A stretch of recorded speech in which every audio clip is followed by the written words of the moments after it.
différentes. Parlons de deux dossiers qui touchent aux gens ici.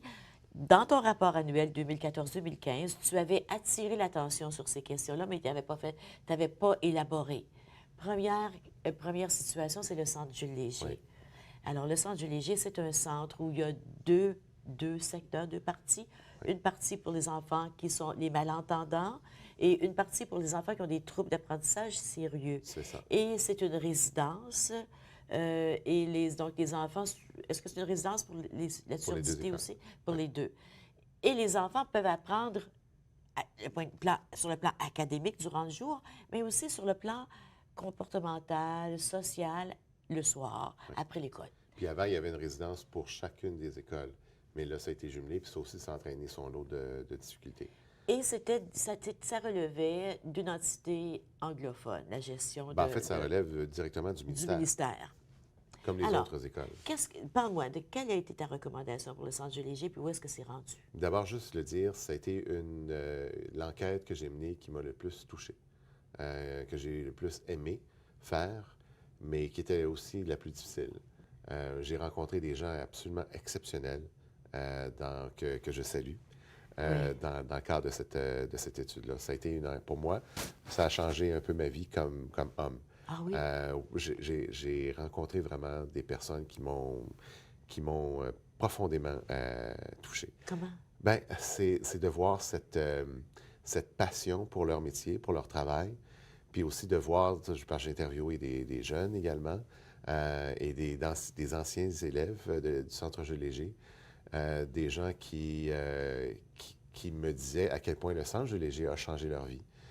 Comme étudiants, qu'avant, ils étaient dans des écoles où ils se sentaient complètement isolés, et quand ils ont commencé à aller au Centre Jules Léger, ils se sentaient qu'ils faisaient partie d'une communauté, qu'ils n'étaient pas seuls. Oui. Et quand on est enfant ou jeune adolescent, se sentir qu'on fait partie d'un groupe, qu'il y a une appartenance, qu'on n'est pas si différent que ça, puis que ça ne change rien dans ce qu'on a au niveau de notre cerveau.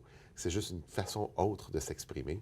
Pour moi, ça a été toute une révélation. Et vraiment, j'ai mon petit drapeau franco-ontarien. Vous savez qu'il y a un drapeau franco-ontarien, fait pour les malentendants? Oh non, je savais pas. C'est toutes des mains qui forment le cadre du drapeau franco-ontarien et qui forment la trille également. Oh. C'est magnifique. C'est vraiment magnique. Je l'ai sur mon bureau et je le garde Oh, avec bien, il moi va falloir toujours. qu'on le trouve. On va le trouver. Ma Alors, recommandation ça t'a changé. principale, Oui, ta recommandation, c'était vraiment premièrement, il y a la constatation, c'est qu'il y a une situation qui est inconstitutionnelle selon moi. Absolument. C'est-à-dire que c'est Ouais. une école qui n'est pas gérée par et pour les francophones. Et donc, il faut s'assurer que, conformément à l'article 23 de la Charte canadienne, que la gestion scolaire de l'ensemble des deux écoles, l'école provinciale et d'application, relève directement des parents. Comment? Bien, via un conseil scolaire. Certains parents auraient voulu avoir soit un conseil scolaire autonome pour l'école ou chacune des écoles, ou encore une autorité administrative. Mais pour moi, c'était impensable parce que le ministère voulait s'éloigner. Bien, du on l'a modèle entendu. Oui, on l'a entendu encore dernièrement, là, il y a quelques semaines. En fait, je reçois des parents du Centre Jules Léger la semaine prochaine pour parler de la situation.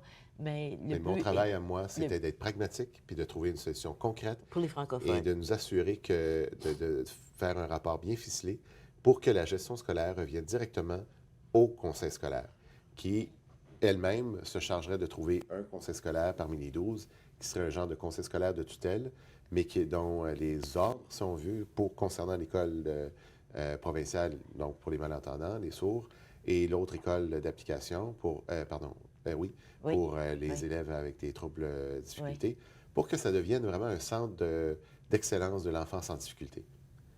Puis que ça serve l'ensemble des 12 conseils scolaires. Alors, tu réfères l'école, tu demandes au CODELF, c'est ça? Non, je demande au ministère de l'Éducation, donc à la ministre de l'Éducation, de nous assurer que les 12, parce que le CODEF, c'est un peu plus que les 12 conseils scolaires. Ah bon? Mais nous assurer que les 12 conseils scolaires prennent ça en main et qui se chargent de l'administration, donc qui en désigne un qui serait un commissaire, un conseil scolaire de tutelle. Oui. Mais qu'il y ait un échange, une interaction entre les conseils scolaires et le Centre Jules Léger, qu'il y ait davantage que ça aussi. Alors, ça a été bien reçu, ce ministère? Je pense que ça a été bien reçu. Certainement qu'il n'y avait pas de surprise à cet égard-là. Puis je vois pas quelles sont les autres options, pour être bien franc. Là. Mais je sais que les parents, il y a des parents qui ont encore des problématiques avec la situation. Tout à fait. On va les rencontrer, on va voir à l'émission. Je ne suis pas convaincu que le ministère a bien communiqué, par contre, leur intention. Ça, D'accord. j'ai une petite dent là-dessus. Ouais, peut-être. Ça, je vais être bien candide, là. Par exemple, le fait qu'on n'accepte pas de candidature pour des nouveaux élèves, c'est pas tout à fait exact à ce qu'on va dire. Parce que quand j'ai entendu ça, j'ai été voir le ministère et ça semble pas être tout à fait le cas. Donc, Mais c'est le cas présentement. ben, Non? selon le ministère, c'est pas tout à fait ça la réalité. OK. Alors, j'ai dit au ministère, c'est pas à moi de faire votre travail de communication. OK. Faites-le. Mais je suis pas certain qu'ils le font bien. Oui. Alors, il y a des parents présentement qui se posent des questions. On va aller voir. C'est légitime qu'ils soient inquiets. Oui. Puis, s'ils ont des problèmes, ils vont faire une plainte au commissaire. On va aller à la pause, on revient tout de suite. Au retour, on parle du bilinguisme officiel à Ottawa. OK. Restez avec nous.